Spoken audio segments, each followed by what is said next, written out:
When Adolf Hitler was released from Landsberg prison in December 1924, Germany was a humiliated nation, economically suffocated and morally broken. The Weimar Republic barely maintained its legitimacy amid communist uprisings, inflation crises, and a quietly burning national resentment. Millions of Germans survived between poverty and uncertainty, convinced that the Treaty of Versailles had turned the country into an international pariah. There, in that chaos, not just a politician emerged, but a figure that many would begin to perceive as a redeemer.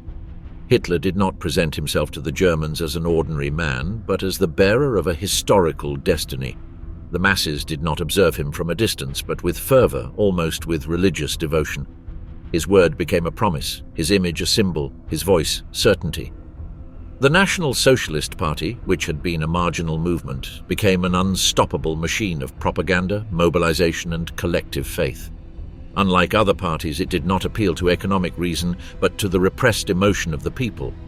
Hitler promised not only employment or stability, but the restoration of German dignity. For a humiliated people, struck by mass unemployment and the collapse of the mark, hearing that Germany would be great again was not a political proposal. It was a spiritual salvation. Nazi party rallies were not organized as electoral events, but as ceremonies. Red flags waved like sacred banners, torches lit the night, and speeches were delivered like sermons. In Nuremberg, Hitler's appearance before the masses generated a collective effect. Men and women wept, raised their arms, swore eternal loyalty to a figure they no longer perceived as a temporary leader, but as a historical envoy. Past defeats were transformed, through the Führer's rhetoric, into a cosmic injustice that had to be rectified. The fall of the German Empire, the loss of territories, the payment of war reparations, international sanctions were woven into an epic narrative in which Germany was not guilty, but victim. Hitler offered a narrative in which the German people were not responsible for their misfortunes, but victims of external conspiracies and internal betrayals.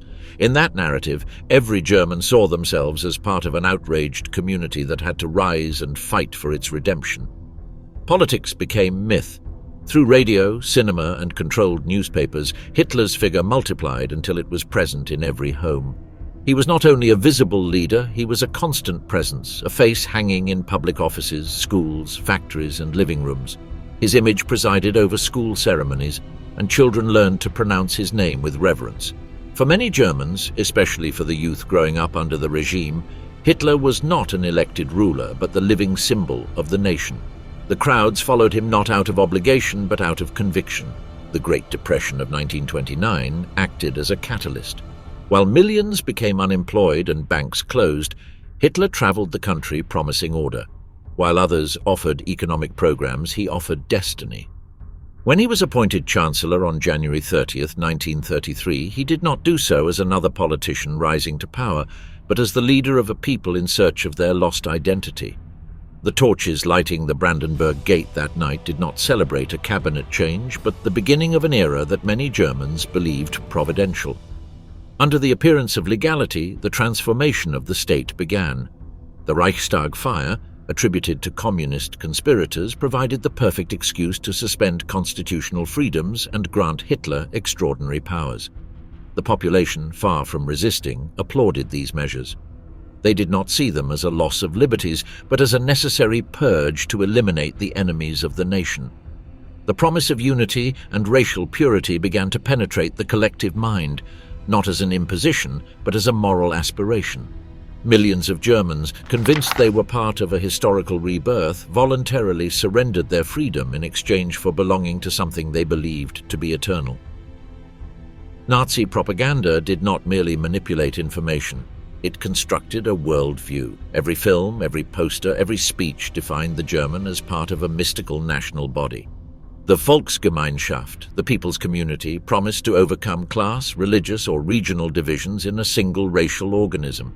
It was not only a political ideology, but a feeling of collective belonging. The worker, the peasant, the teacher, the priest, the soldier, all shared the vision that their life was subordinated to a higher destiny, the greatness of the Reich. In this new reality, Hitler was not an administrator of the state, but the spiritual guide of a people on the move. His word carried the weight of law. His will was interpreted as the expression of German essence. Germans did not obey orders, they obeyed their national conscience embodied in a single man. Millions began to believe that disobeying the Führer was betraying the homeland and that serving him was serving Germany itself. The ideological transformation was total. It was not only about controlling the media, but shaping the mind. The regime understood that true domination is not achieved with bayonets or prisons, but with internal conviction.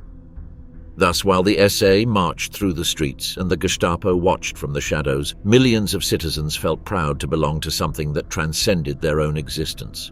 Every sacrifice was seen as justified, every anti-Jewish law as necessary, every territorial expansion celebrated as a historic right.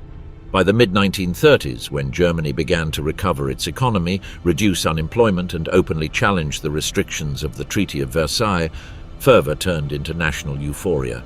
The remilitarization of the Rhineland in 1936 was seen by Germans not merely as a strategic act, but as an act of justice.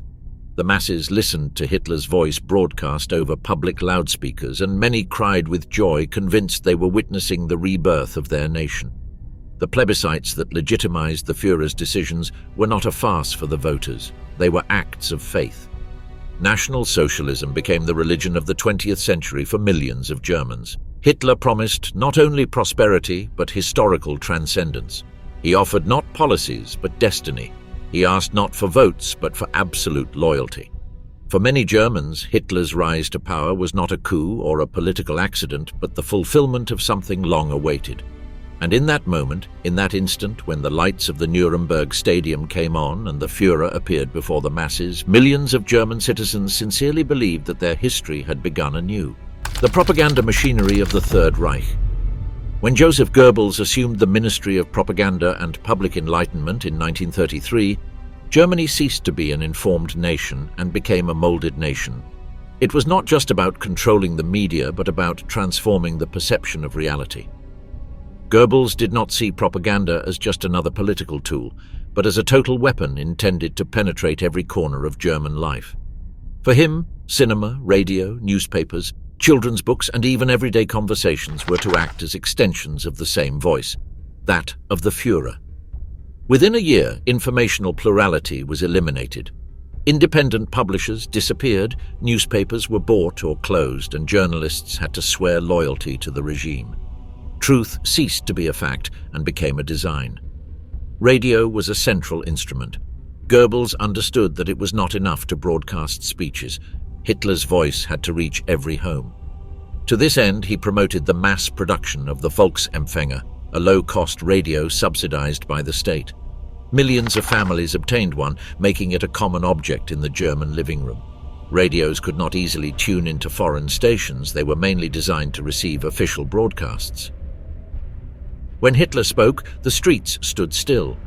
Factories stopped their machines. Schools interrupted classes. Passers-by gathered around public loudspeakers. At that moment, no isolated individuals existed. Everyone was a single audience, under a single voice. Cinema was the most powerful emotional tool. Goebbels controlled the UFA studios and turned film production into a psychological engineering apparatus. Films such as Leni Riefenstahl's Triumph of the Will were not mere documentaries, but carefully designed spectacles to glorify Hitler as the center of the German universe. Aerial shots, meticulously choreographed parades, hundreds of waving flags, thousands of arms raised in unison, all aimed to create a collective feeling of mystical belonging.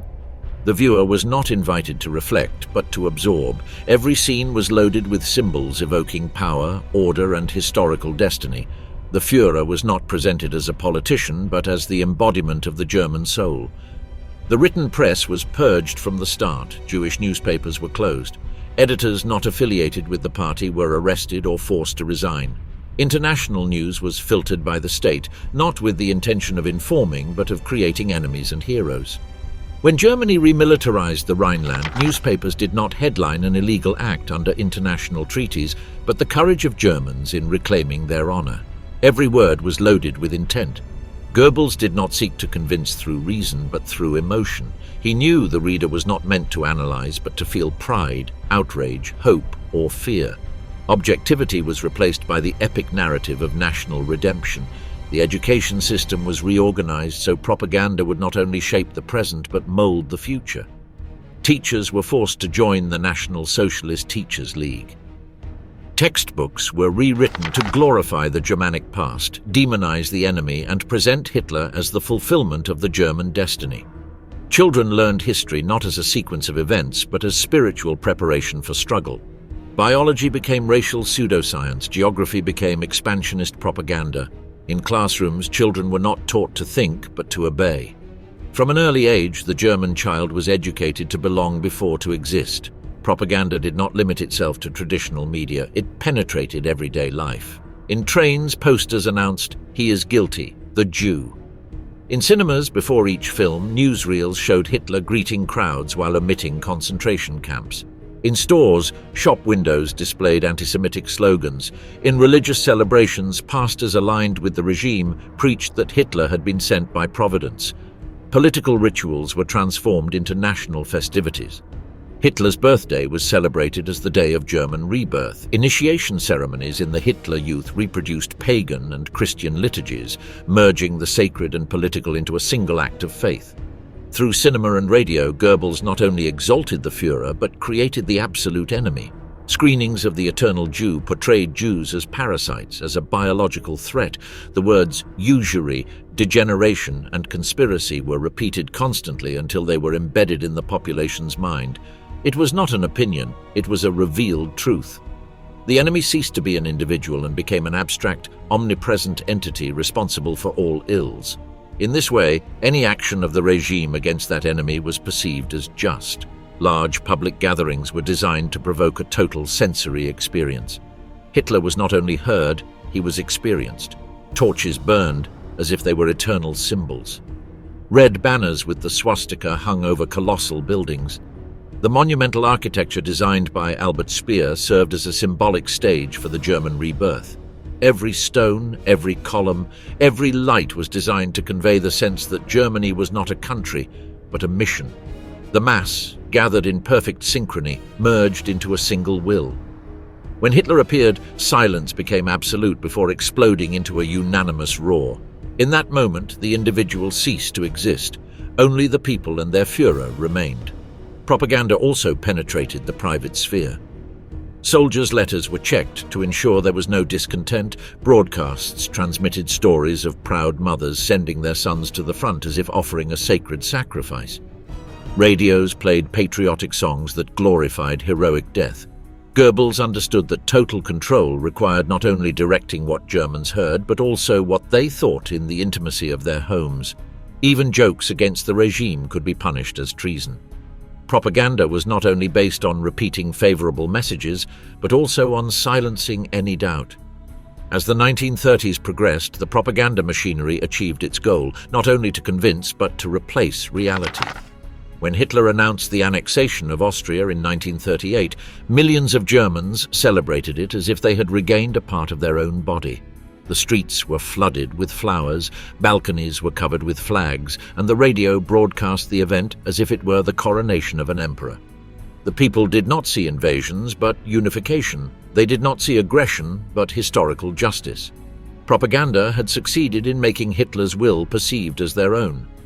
At that point, Goebbels had accomplished what no information minister in modern history had achieved, transforming an entire country into an ideological stage, where every word, every image, and every silence served a single purpose. It was not about hiding the truth, but completely replacing it. For millions of Germans, propaganda was not perceived as manipulation, but as revelation. Hitler did not speak to convince, but to confirm what the people already felt, that they were special, chosen, and that their destiny was written in world history. Faith in the Führer. For millions of Germans, Adolf Hitler was not simply a politician, not even a national leader. He was the embodiment of a collective destiny. He was admired not as a statesman, but as a providential figure. To understand how a cultured people, with philosophers, composers, and world-renowned scientists, placed their will in the hands of a single individual, it is necessary to understand that the phenomenon of the Führer was not built solely on speeches, but on a deep emotional need to belong to something higher. Germany, after its defeat in World War I, was perceived as a wounded, betrayed, and humiliated nation. Hitler appeared not as a ruler offering temporary solutions. but as a messiah promising historical redemption. From his first speeches, Hitler did not speak of himself as an individual, but as the voice of the German people. He constantly repeated that he had no personal ambitions, that his life was worthless if not in the service of the nation. This apparent renunciation of the personal gave him an aura of sacrifice. People did not see ambition, they saw devotion. For many, Hitler was not a leader demanding obedience. He was an instrument of destiny demanding loyalty. Thus, the concept of the Führerprinzip, the principle of absolute leadership, was born, where the leader embodied the will of the people and was therefore infallible. Within this framework, questioning Hitler was not a political critique, but a betrayal of Germany itself. Propaganda carefully built his image as a simple, austere man, devoted exclusively to the welfare of the people. Newspapers reported that he had no vices, did not smoke, did not drink alcohol, and led a disciplined life. His vegetarianism for moral reasons was emphasized, as if his personal purity reflected the purity of the destiny guiding him. Hitler was never presented as part of the traditional elites, but as a man of the people, rising from adversity. This narrative resonated deeply with the working class and peasants, sectors that began to feel he represented their dreams. When he traveled in an open car and greeted the crowds, one did not see a protected ruler. One saw someone who trusted his own people. Hitler gave Germans an emotional identity, that of being chosen for a historical mission. His speeches did not appeal to reason, but to pride. To every national problem he offered a promise of greatness. To every foreign affront he responded with defiance. His rhetoric transformed resentment into spiritual strength. He did not speak of Germans as victims, but as bearers of a destiny. This generated a psychological phenomenon. Every success of the regime was interpreted not as the result of political decisions, but as tangible proof that Hitler had been sent by Providence. The great acts of the party were carefully orchestrated rituals to intensify this faith. In Nuremberg, Hitler descended monumentally down staircases flanked by banners and torches, while the crowd watched in reverent silence before erupting in unanimous acclaim. These events were not designed to inform, but to provoke a collective emotional experience. Many attendees described crying upon seeing him, convinced they were witnessing the rebirth of their nation. The images of thousands of arms raised simultaneously did not reflect oppression but devotion. The masses did not feel they were obeying Hitler, but merging with him. The consolidation of this bond was reinforced through everyday symbolic gestures. They photographed Hitler caressing children, visiting factories, greeting wounded soldiers. Propaganda portrayed him as a protective father, as a moral guide. In German homes, his portrait was placed in places of honor, sometimes alongside religious symbols. Many Germans prayed for him. Sermons from Protestant pastors and Catholic priests aligned with the regime proclaimed that Hitler had been sent by God to restore German greatness. There was talk of political miracles and national resurrection. In that spiritualized context, politics ceased to be a rational exercise and became an act of faith. Even the regime's architecture contributed to this phenomenon. Buildings designed by Albert Speer were meant to convey eternal power. The monumental scale, gigantic columns, and open spaces for crowds were not mere aesthetic whims. They were designed to make each individual feel part of something immense. When Hitler walked through those spaces, his figure was symbolically enlarged. He did not walk among human structures, but among temples of the new order. Every stone spoke of permanence, of transcendence. His mere presence in those settings evoked the idea that he was the architect of a new civilization. Surveys and testimonies of the time reflect an extraordinary phenomenon. Millions of Germans claimed to feel that Hitler understood them personally. It did not matter that they had never seen him in person. His voice, transmitted over the radio, entered their homes. His image, projected in cinemas, became familiar. When he spoke, he seemed to address each citizen directly. He said you and we, as if sharing their pains and aspirations. This psychological effect, multiplied by propaganda, created a direct emotional bond with the Führer, a bond that replaced trust in the state with faith in a single person. The military oath was one of the strongest mechanisms of this cult. From 1934, German soldiers swore loyalty not to the Constitution or the fatherland, but directly to Adolf Hitler. It was a personal oath pronounced on their knees with a hand on the flag. It was not about obeying military orders, but serving the Führer with their lives. This legal transformation made faith in Hitler a moral duty. Millions of soldiers sincerely believed that dying for him was dying for Germany. The cult of his figure penetrated even private life. Popular songs mentioned his name as if it were a symbol of hope. Mothers taught their children to pronounce Führer before many other words. In schools, children did not stand to greet the teacher, but to swear allegiance to Hitler. At party celebrations, the silence before his appearance was perceived as a sacred moment. Everyday time was divided into before and after his rise to power. Hitler understood this phenomenon better than anyone. In his speeches, he spoke of his calling, of his mission. He never said he had decided to govern, he said fate had chosen him. In this way, he did not present his actions as human decisions, but as historical inevitabilities, a manifest destiny predetermined by the epic of human progress. Germans, by accepting this, did not feel like followers of a man, but participants in a unique historical era. They were convinced the world had entered a new time, and that Hitler was its axis. When the war began, this faith reached its peak intensity. The swift victories over Poland, France, Belgium, Norway, and the Netherlands were celebrated not only as military triumphs, but as spiritual confirmations. Crowds went out into the streets not to celebrate the army, but the Führer. When Hitler appeared on balconies, people wept with emotion. They believed they were witnessing the fulfillment of German destiny that had been denied for centuries. The illusion of unity and purity, the concept of Volksgemeinschaft. For the National Socialist regime, Germany was not just a nation. It was a living, organic body composed of millions of human cells united by the same blood and the same destiny. This idea was synthesized in a term that transcended the political to become an emotional identity. Volksgemeinschaft, the community of the people.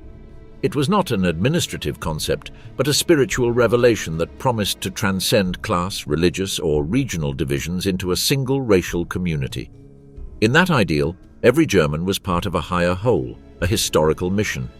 Propaganda not only spread this concept, it turned it into an everyday feeling that penetrated factories, schools, homes, and fields.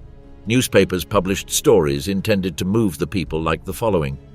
In an agricultural village in Bavaria, a farmer with the fictional name Franz Müller attended local party meetings not out of obligation, but out of conviction. Before the regime, he felt abandoned by the Weimar Republic, a victim of unfair taxes and an unstable market. Now, the state gave him subsidies, bought his crops, and told him he was the heart of Germany. When he looked up and saw the red banners waving in front of the town hall, he did not see political symbols. He saw proof that he, an ordinary man, was part of a chosen community.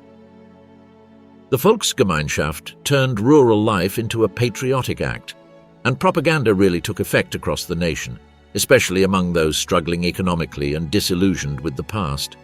In industrial cities, the factory worker felt similarly transformed. For decades, class struggle had divided Germany between socialists, conservatives, liberals, and communists. The regime promised to remove these barriers.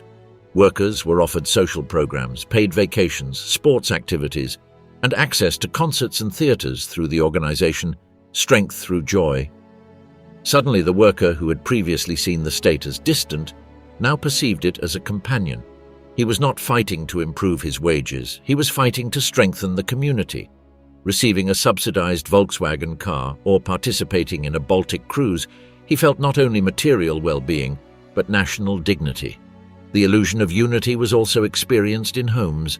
German housewives received medals for having many children, as if each birth were a sacred act for the people.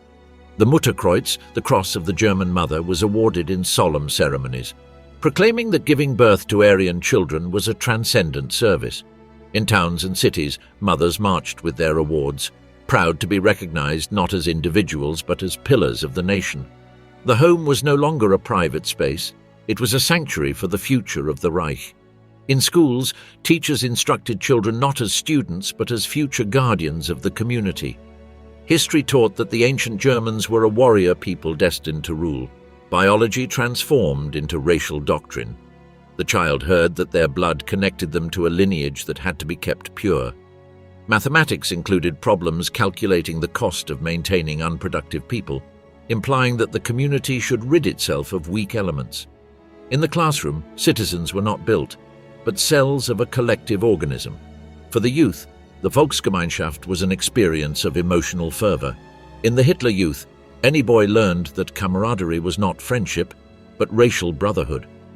During summer camps, surrounded by campfires and flags, he swore to serve the people with his body and soul. When he sang Reich songs at dawn with his arm raised, he felt his individual life dissolve into the strength of millions. He was part of something eternal. Youth stopped imagining their future as a personal trajectory. Their destiny was the destiny of the people. The concept of unity also transformed social relationships. Religious traditions, regional dialect differences, or historical rivalries between states were subordinated to the ideal of the racial community. A Protestant from Prussia and a Catholic from Bavaria no longer saw themselves as members of separate identities, but as brothers under the same destiny. The greeting Heil Hitler replaced traditional greetings, not only as a gesture of loyalty, but as a symbol that the person being greeted was part of the same spiritual entity. The Volksgemeinschaft promised to abolish individual selfishness. Private property continued to exist, but it was morally subordinated to the good of the people. Personal decisions, such as marriage or profession, were seen as contributions to the collective destiny. The regime exalted the idea of sacrifice. A businessman who gave up profits in favor of military production was celebrated as a hero just as much as a soldier. A farmer who delivered his harvest to the state was not paying taxes. He was feeding the blood of the Reich.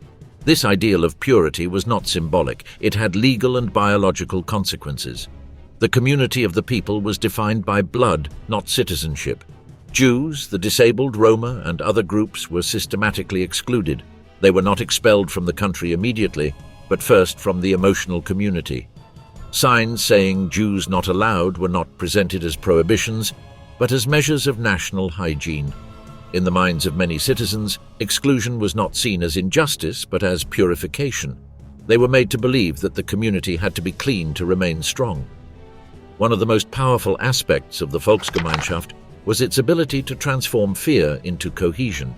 During the years of the regime, the Gestapo monitored the population, but many Germans did not perceive this surveillance as oppression, but as protection of the national body. Neighbors reported on neighbors not out of personal hatred, but because they believed they were expelling an infection from the organism. Social control was intense, yet it was not perceived as state surveillance, but as an act of loyalty to the people. The illusion of unity also offered material benefits. Germans experienced an improvement in the economy, saw roads being built, regained jobs, and watched as their country regained international prestige. The regime's narrative linked these achievements directly to the strength of the racial community. "We are strong because we are one" was repeated in speeches, songs, and ceremonies. Thus, prosperity was not attributed to individual work or economic measures, but to the purity of the national body. But the Volksgemeinschaft was not just a political ideal, it was a lived feeling. When the Olympic Games opened in Berlin in 1936, the streets were filled with flags. Citizens did not feel like spectators of a sporting event, but as witnesses to Germany's return to the world stage. Each winning athlete was not seen as an individual, but as a symbol of the race. The people saw themselves reflected in each victory. The collective emotion was not nationalist euphoria, it was an identity trance. In the late 1930s, millions of Germans were convinced they lived in a perfect community. They saw no social divisions, felt no internal conflicts. They believed they had freed themselves from democratic chaos and class struggle. Poverty decreased, roads expanded, speeches spoke of glory. Reality was shaped to confirm the myth. The German people were no longer a collection of citizens. They were a single body, a single will, a single blood, marching toward a destiny from which no one wanted to be excluded. The vision of the enemy. For millions of Germans to become not only witnesses but passive or even active participants in the most destructive project of the 20th century, it was necessary to shape their perception of the enemy until they were stripped of humanity. The Nazi regime did not limit itself to identifying political opponents. It built a worldview in which the enemy was an unnatural being, a dark force, an existential threat to the survival of the German people. Goebbels understood that if he managed to turn the ideological struggle into an absolute moral battle, the people would not merely accept violence but would see it as necessary to protect their own existence.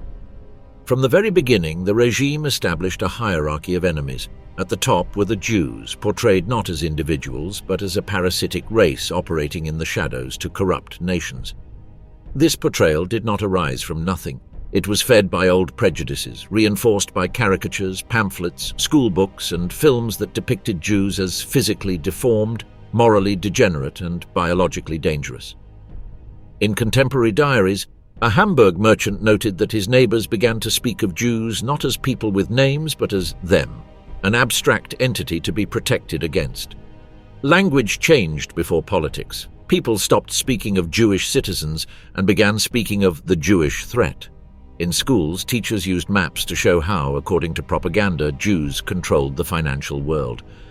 10-year-old children learned that Germany had been internally betrayed during World War I by Jewish and Marxist elements who allegedly sabotaged the front from within.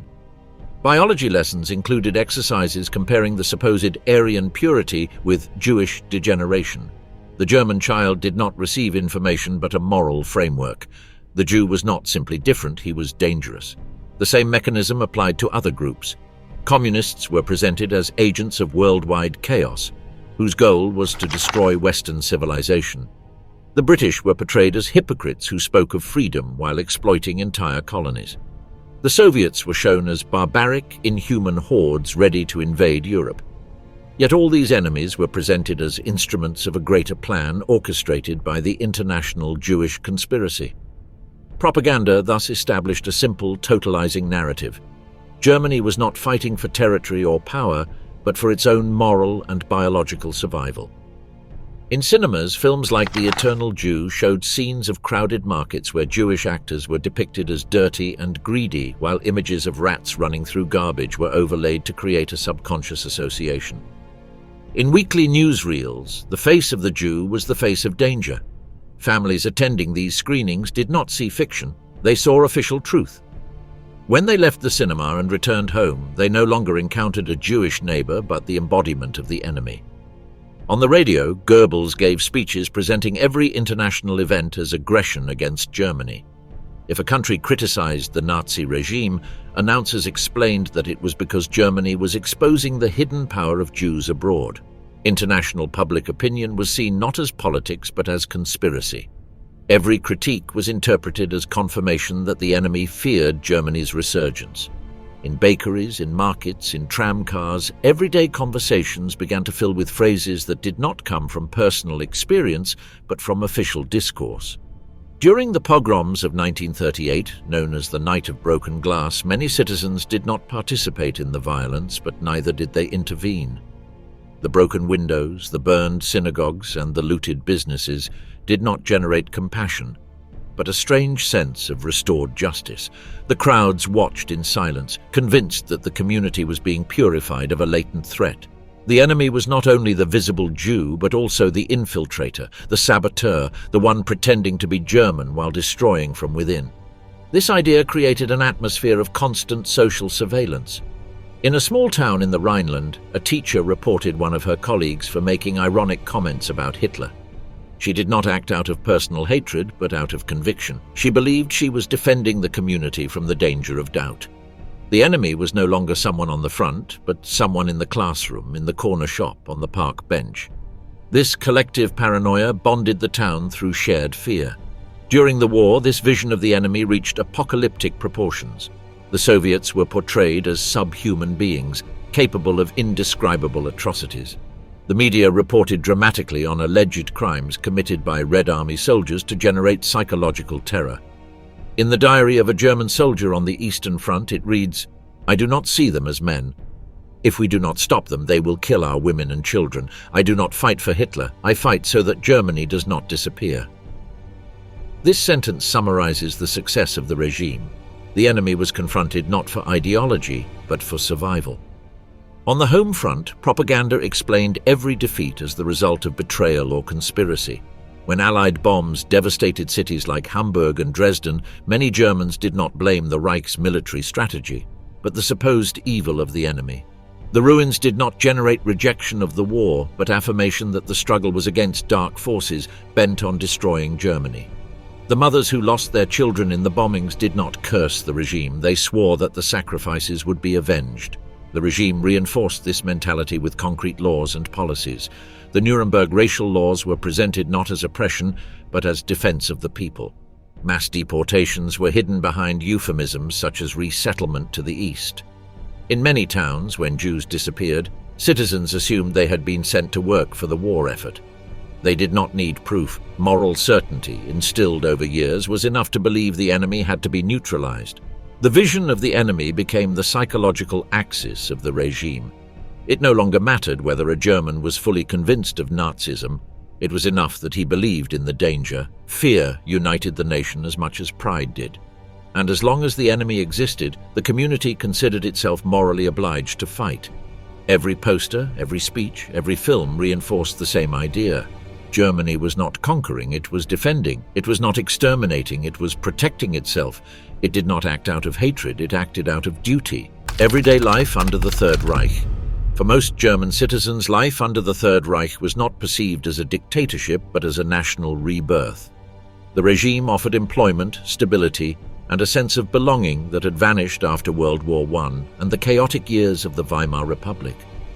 As swastika flags hung from every building, parades filled the streets, and radios broadcast speeches praising the Führer's achievements, millions of Germans began to experience a dual reality, an everyday life of order and apparent prosperity, and at the same time a constant shadow of surveillance, silence, and fear of the invisible. Using a real testimony as an example, a metallurgical worker named Ernst left his house in the city of Leipzig every morning, proud to wear the uniform of the German Labour Front. Before the Nazi regime, he had been unemployed, with his family on the brink of misery. Now, he not only had stable work, but also participated in state-organized social activities. He received theatre tickets, excursion passes, and the opportunity to buy a Volkswagen in minimal installments. He felt that the state cared about him. Every time he passed a poster of the Führer, he looked up with genuine acknowledgement. For Ernst, the dictatorship did not appear as oppression, but as shared prosperity. And this was not a unique case. The opinion was echoed in every German living room. At home, the radio was the center of family life. Every night, the voices of the Ministry of Propaganda reported on the country's progress, newly opened factories, and record harvests. Mothers like Helga listened while preparing dinner. Helga was not politically active, but she was grateful that her children had uniforms, subsidized milk, and free education. She knew it was forbidden to listen to foreign stations, but she didn't need to. She felt her duty was to protect her family's well-being by remaining loyal to the Führer. Children grew up immersed in the National Socialist ideal without knowing another reality. From the age of 6, they were part of the Hitler Youth or the League of German Girls. In schools, traditional subjects were imbued with ideology. In geography classes, they learned that Germany needed to expand to feed its people. In biology, they memorized charts showing the supposed superiority of the Aryan race. In physical education, they ran through the fields singing Reich songs. The German child did not feel indoctrinated. They felt they were discovering their place in the world. Public celebrations reinforced the sense of unity. May 1st, Labor Day, became a national holiday. Cities were filled with flags, bands, and speeches praising harmony between workers and employers. Old-class tensions disappeared under the promise of the Volksgemeinschaft. On the streets, torchlight parades lit the night as crowds sang nationalist hymns. Participation was not mandatory in every case, but non-participation amounted to marking oneself as a dissident. However, the appearance of harmony was pierced by fear. The Gestapo did not frequently appear on the scene. Its power lay in rumor. Citizens did not know who was an informant or which word could be considered betrayal. Conversations in cafes lowered in volume when someone approached. Political jokes disappeared from public life. A reckless comment could mean interrogation, prison, or disappearance. Yet, most Germans did not feel they lived under constant threat because they had learned to self-censor. In the markets, interactions seemed normal but were imbued with surveillance. A woman could be reported for not greeting with Heil Hitler upon entering a shop. A man could be arrested for shopping in a Jewish business after 1935. No one needed to see police. The people themselves had become guardians of order. Denunciations were frequent, not out of personal hatred, but out of ideological belief. Neighbors were reported not to harm them, but to protect the community. Meanwhile, cultural life flourished, though strictly controlled. Concerts celebrated Beethoven's music as an expression of the German spirit. Plays depicted Nordic heroes destined for glory. Films showed Aryan families living in harmony, while the enemy, always represented by a foreigner or corrupt character, attempted to destroy that purity. Cinemas were full, not only for entertainment but for spiritual conviction. Culture had become a vehicle of political faith. Inside homes, economic stability and apparent calm reinforced the idea that the regime was just. Many families knew, or at least intuited, that something was happening with Jews, opponents, and the mentally ill, but they preferred not to ask. Letters from soldiers on the Eastern Front mentioned evacuations and resettlements, ambiguous terms that no one wished to decipher. A recurring phrase in personal diaries was, "As long as we have bread and work, we should not worry about these things." Domestic stability acted as a veil covering the structural violence of the regime. German women experienced a social revaluation. The state exalted them as mothers of the nation. They received medals for having children, social status for belonging to party support organizations, and economic benefits if they fulfilled the maternal ideal. In return, they gave up professional careers and their autonomy.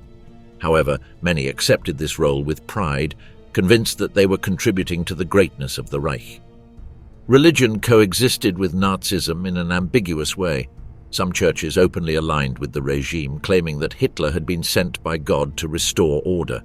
In Sunday sermons, the Christian duty to obey the government was emphasized. For the faithful, life did not seem dominated by the state, but guided by a higher will. Politics and religion merged into a new national creed. By the late 1930s, with the outbreak of war, everyday life changed, but did not lose its appearance of normality. Air raid sirens, mandatory blackouts, and air raid shelters became part of the routine. In many cities, families dined in basements while listening to the Führer's speeches on the radio. Destruction did not weaken faith in the regime, it strengthened it. Bombings were interpreted as proof of the enemy's evil and the duty to resist until the final sacrifice. When soldiers returned on leave, they were welcomed as heroes. They were offered beer, dances, and rest. In small towns, the arrival of a wounded soldier was a cause for community pride. No one asked what they had seen or done on the front. The need to maintain the illusion of national purity prevented any critical reflection. A soldier who doubted was a danger. A soldier who remained silent was a patriot. For millions of Germans, life under the Third Reich was a mixture of privilege, routine, silence, and faith.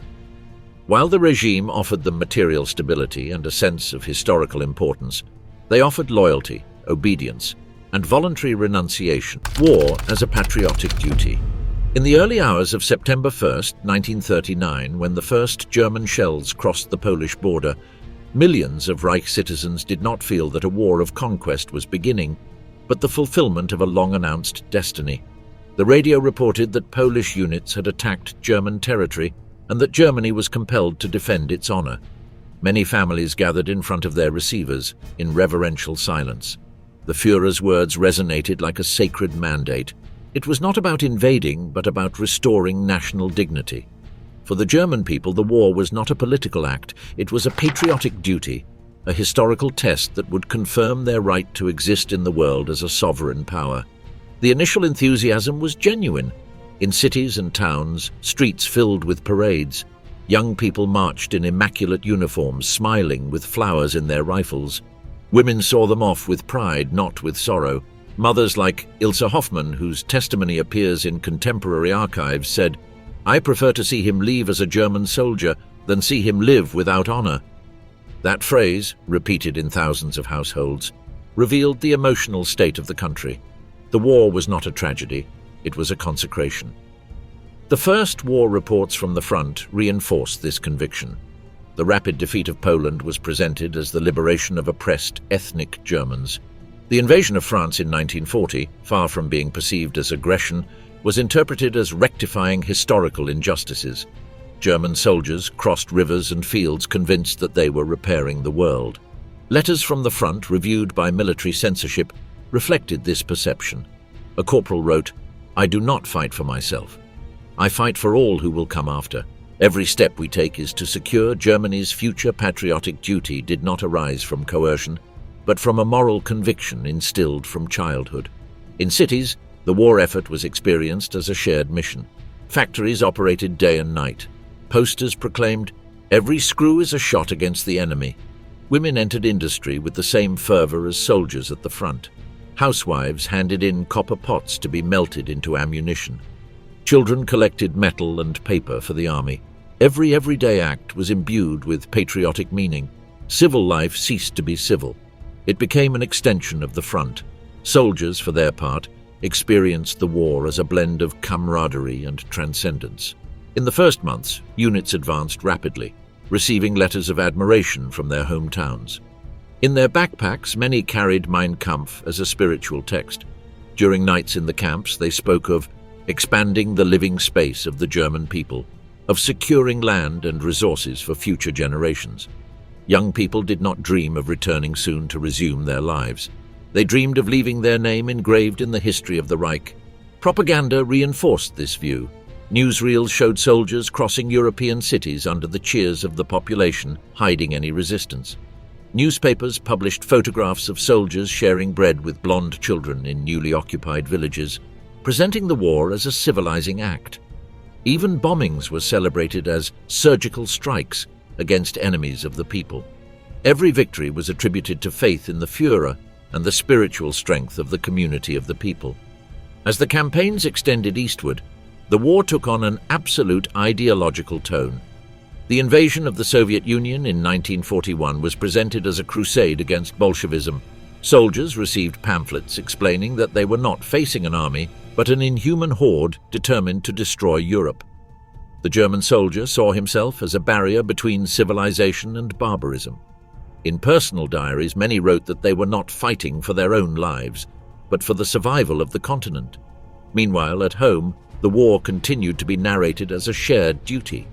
Women received letters notifying them of the death of their husbands, accompanied by diplomas signed by Hitler that said, "Your husband gave his life so that Germany may live." Mothers hung these notices in the main living room, not as a sign of mourning, but as a symbol of honor. Death ceased to be a private tragedy and became a public sacrifice. When the first setbacks arrived, patriotic duty turned into defensive fervor. After the defeat at Stalingrad in 1943, the state did not inform the people of a retreat, but of a heroic sacrifice. Fallen soldiers were called eternal guardians of the East. Rather than sow doubt, the disaster reinforced the idea that the enemy was relentless and that the war was now a struggle for existence itself. In factories, women repeated that every bullet produced could avenge a lost son or husband. In schools, children were instructed in defensive tactics with sticks and fake hand grenades. The war was no longer a hope for glory, but a shield against annihilation. The war penetrated the intimacy of homes. Families dined with maps on the table, marking troop positions. Every radio bulletin was listened to with tension. There was no emotional escape. The front was in every living room. Civilians experienced the conflict as if they were soldiers, convinced that the fate of the Reich depended on their sacrifice. Even when Allied bombings destroyed entire neighborhoods, many Germans claimed that the pain was proof they were right. An elderly man recounted, "I would rather see my house burn than have all of Germany burn in shame." In the last months of the war, when collapse was imminent, patriotic duty reached its most radical form. 14-year-old children were sent to the front with anti-tank grenade launchers. Women over 60 dug trenches. Civil officials established local defense committees.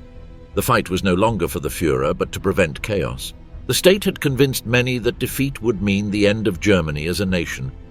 Until the last day, when Soviet troops entered Berlin, citizens hung hand-painted signs saying, "Resistance is life." The war, which had begun as a promise of greatness, ended as an existential duty.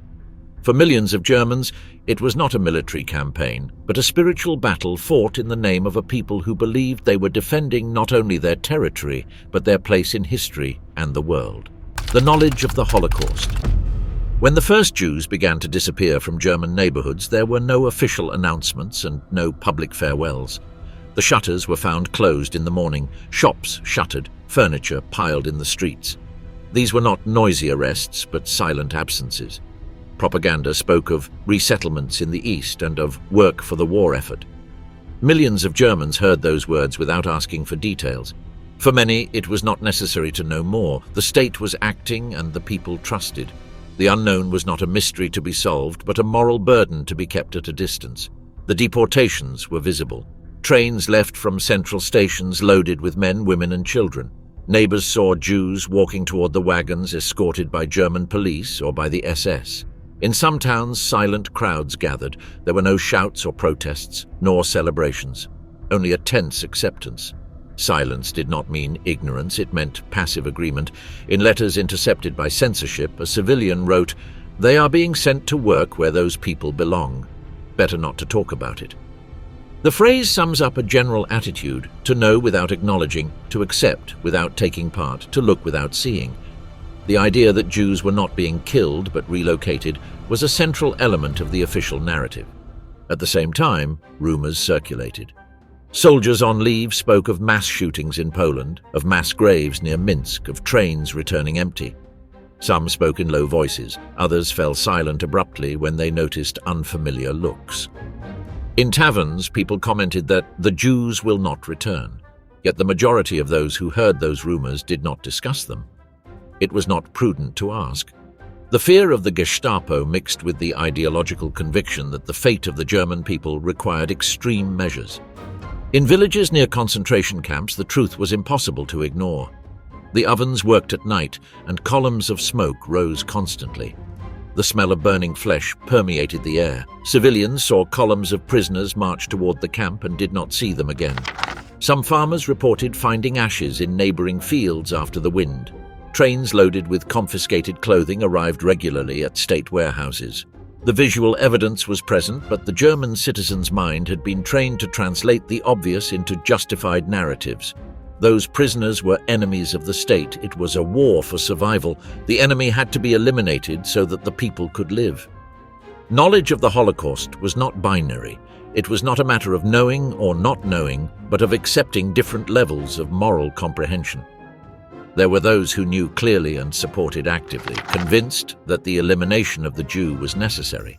There were those who suspected, perceived signs, heard rumors, and although part of their conscience was disturbed, chose to silence it so as not to oppose the fate of the people. And there were even those who did not want to know. The phrase, "If it is for Germany's good, I don't need details," appears in multiple personal diaries. The media reinforced this attitude. Propaganda portrayed Jews as carriers of disease, comparing them to plagues or parasites. It was asserted that just as the peasant eliminates rats to protect the grain, the state had to remove those who threatened the life of the people. This biological analogy transformed mass murder into a hygienic act. It was not an atrocity, it was a treatment. When they heard about special actions in the East, many Germans did not think of shootings or gas chambers, but of sanitary measures. Language had dehumanized the enemy before physically eliminating him. On the trains, railway workers saw sealed wagons loaded with entire families. Some heard screams from inside. They knew the fate was fatal, but they did not discuss it. The patriotic duty was to comply. In later testimonies, many railway workers said they did not feel they were transporting people, but state cargo. The process of dehumanization affected not only perception, but everyday language. Jews were not seen as deported citizens, but as an administrative category to be removed from the national fabric. Some civilians were invited to witness public executions in the East. SS officers showed mass graves to civilian delegations to demonstrate the power of the Reich. These scenes did not generate horror, but obedience. Some spectators wept, not for the victims, but for the moral weight of the German mission. The belief that the enemy was a mortal threat justified any action. The logic was clear: if they did not disappear, Germany would disappear. As the war progressed, rumors turned into knowledge. News of the massacres reached homes through soldiers on leave. Some soldiers reported that they had shot women and children. Others spoke of trains arriving at camps where prisoners were stripped and taken to shower rooms from which no one emerged alive. In many letters, the soldiers tried to justify their actions by saying they were following orders from superiors, that the enemy did not deserve mercy, or that it was a different kind of war. Families received these letters and kept them in silence. No one reported anything. No one questioned. By 1943, with the war turning unfavorable for Germany, stories of Allied revenge began to circulate. It was said that if Germany lost, Jews and Soviets would destroy the German nation without mercy. This fear reinforced the acceptance of extermination as a preventive act. Even those beginning to understand the magnitude of what was happening preferred that the regime continue the war rather than face reprisals. For many, the Holocaust became the reason why the war could not end in surrender. Inside the Reich, property confiscated from Jews was distributed among the population. Clothes, furniture, jewelry, books, and works of art appeared in state stores. Families bought these goods at low cost. They did not ask where they came from. The regime did not hide the origin. The goods were part of the effort of the people. Thus, the German population became a direct beneficiary of the extermination process. Looting was not perceived as theft, but as historical justice. When concentration camps began to be liberated by the Allies in 1944 and 1945, many nearby civilians were forced to walk among corpses. Some claimed they had never known what was happening. Others lowered their gaze. Allied reports mention farmers who, upon seeing the bodies, murmured, "If the Führer ordered it, he must have had his reasons." The emotional impact of the Eastern Front. When the German army crossed the border into the Soviet Union on June 22, 1941, millions of soldiers were convinced they were marching toward an inevitable victory. Propaganda had presented Operation Barbarossa as a crusade to free Europe from Bolshevism. Many soldiers believed they would return home before winter. However, the Eastern Front offered no glory, only a reality that would forever destroy the heroic perception of war. The vast territory, extreme climate, ferocity of the Soviet enemy, and brutality of the orders received transformed the military experience into a struggle for physical and psychological survival. The first weeks saw rapid advances. Villages burned, entire columns of the Red Army were encircled. But very soon the war took on a different character. German soldiers began finding villages burned by their own inhabitants before retreating, poisoned wells, animals sacrificed to prevent falling into German hands. The enemy refused to surrender. Propaganda had depicted the Soviet as a primitive and weak being, but on the Eastern Front, soldiers discovered an adversary willing to fight to the death. The idea of a swift campaign collapsed in the face of resistance that did not follow traditional military logic, but rather a visceral hatred fueled by the desire to survive at any cost. The winter of 1941 marked the ultimate emotional transformation. Temperatures fell below 30 degrees below zero. Tank engines froze, rifles wouldn't fire, soldiers lost fingers to frostbite while sleeping in makeshift trenches. In censored letters sent to their families, many wrote about comrades dying in their sleep. One soldier noted, "The silence of the front is not peace, it is death waiting." Units began to collapse internally. Victory was no longer spoken of, only resistance. Nature became as much an enemy as the Soviet army. In the forests, partisans ambushed German convoys. Isolated shots were heard at night. Roads became traps. Soldiers began feeling surrounded even in officially occupied territories. The sense of control vanished. The war ceased to be a campaign of expansion and became an experience of constant fear. The enemy was everywhere, even among civilians who smiled by day and shot by night. The emotional collapse intensified due to the orders received.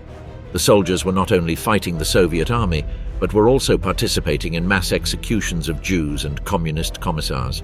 Some did it convinced of their ideological duty, others out of fear of disobedience, but all bore the weight of what they witnessed. In the personal diaries found after the war, many soldiers described scenes of mass graves, of trucks unloading women and children. A captain wrote, "I can't sleep. I believe in nothing anymore, but I continue to obey." The war, which had begun as a sacred mission, turned into a descent into dehumanization. Every Soviet refusal to surrender reinforced German harshness. Battles turned into mutual massacres. Soldiers began to perceive the war as a struggle for existence. They did not fight to conquer, but to avoid being destroyed. When the Red Army launched its counteroffensive in the winter of 1941, the myth of German invincibility disappeared. Soldiers retreated west under enemy fire, leaving behind thousands of frozen corpses. Entire detachments were annihilated. Casualties were no longer numbers, but comrades whose bodies were left abandoned in the snow, slowly covered by the icy wind. The arrival of new troops from Germany showed a brutal contrast.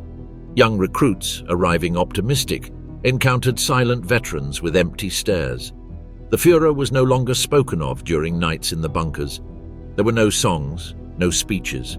There was silence. Older soldiers avoided talking about combat. The war broke minds before bodies. Some began writing letters they never sent, telling the truth they knew was forbidden. They did not fight for the homeland, but to survive another day. Over time, the perception of the enemy changed. The Soviets stopped being seen as inferior and became an unstoppable force. In hand-to-hand combat in Stalingrad, Germans fought room by room with bayonets. The Eastern Front was reduced to meters of contested territory where every broken wall was a potential grave. The streets were covered with frozen bodies, buildings turned into black skeletons. The city became a symbol of mutual suffering. Neither side retreated. Every German soldier in Stalingrad understood he no longer fought for victory, but to avoid dying abandoned in an icy basement. The German army, used to rapid advances, had to face an unknown reality: prolonged defeat. Units were surrounded without ammunition or food. Soldiers fed on dead horses on the soles of their boots. Some accounts describe soldiers collecting snow mixed with blood to melt and drink. The war had ceased to have a strategic or ideological purpose. It had become a personal test of endurance against nothingness. Soldiers who managed to return to Germany on leave did not recognize their home. The warmth of stoves, the calm of the streets, and the smiles of children seemed foreign to them. In many families, veterans remained silent during meals, unable to recount what they had seen. Mothers avoided asking. The Eastern Front was not a glorious story. It was a spiritual void that marked anyone who went through it forever. The war had ceased to be a patriotic duty and had become an open wound in the German soul. As the Red Army advanced into German territory, fear turned into despair. Soldiers knew the enemy would show no mercy. Many units fought not out of ideological obedience, but out of fear of retaliation. The Eastern Front did not just destroy bodies, it destroyed faith in war itself.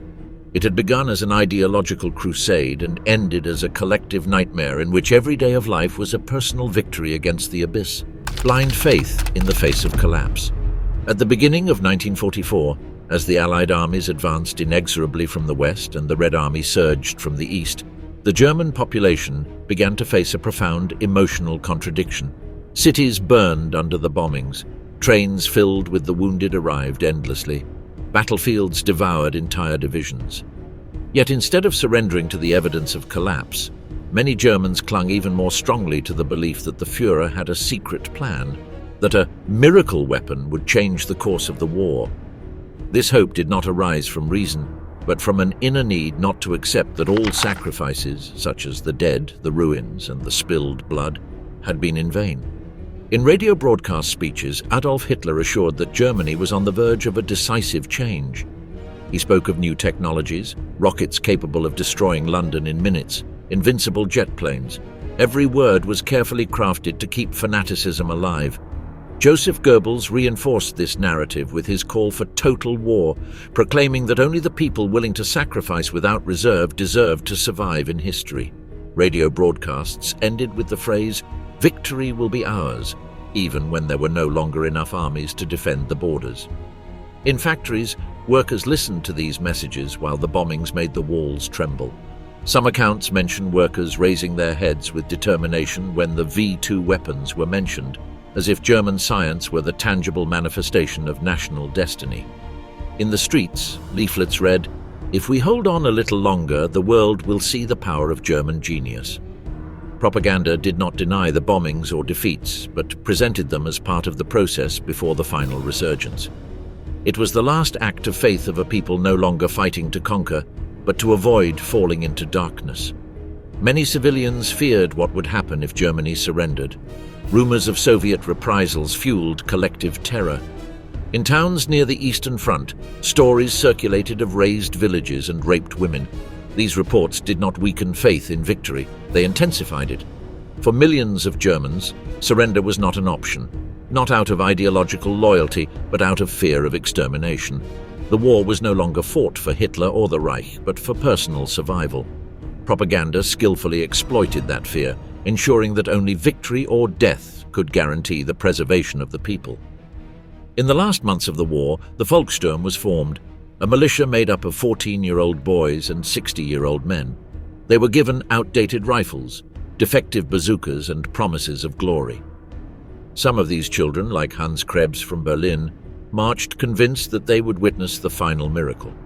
Instructors told them that the Führer possessed a secret weapon capable of wiping out the Allied armies in a matter of days.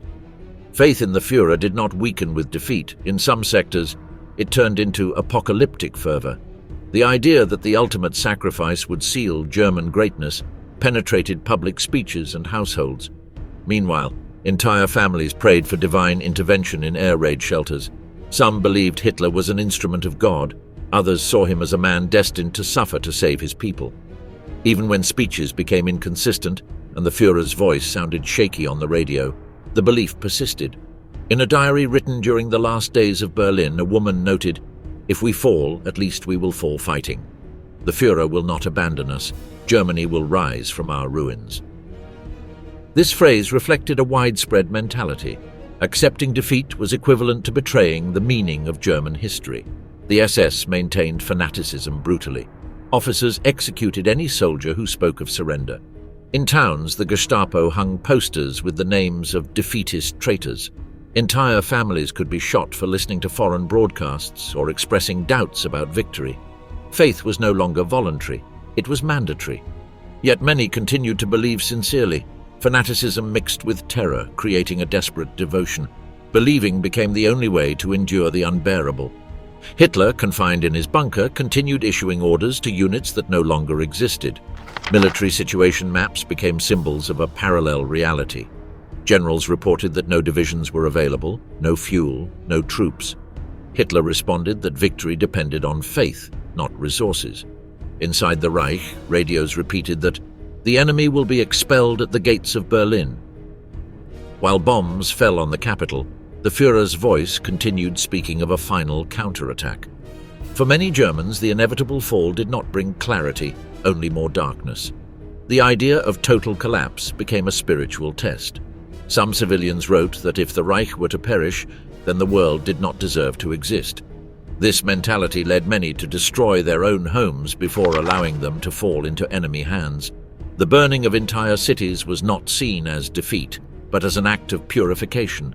Faith in victory transformed into faith in sacrifice. In the final days of the war, with the enemy already advancing through the streets of Berlin, citizens still raised Reich flags over smoking ruins. They did not do it to intimidate the enemy, but to assert their identity in the face of chaos. In some neighborhoods, voices could be heard shouting, "The Führer lives," even though his death had already been confirmed.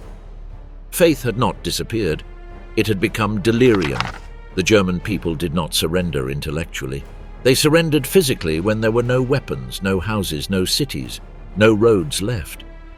Faith was not defeated by evidence, but by the impossibility of continuing to breathe under the rubble. Denazification and the feeling of collective guilt. In May 1945, when the gunfire finally ceased, Germany ceased to exist as a nation and became a moral and material ruin. The cities were skeletons of stone, the roads were covered with refugees, the defeated soldiers wandered aimlessly. On the faces of the population, there was neither rage nor relief, only deep confusion. For years, they had believed in victory, in the Führer, in the historical destiny of the German people.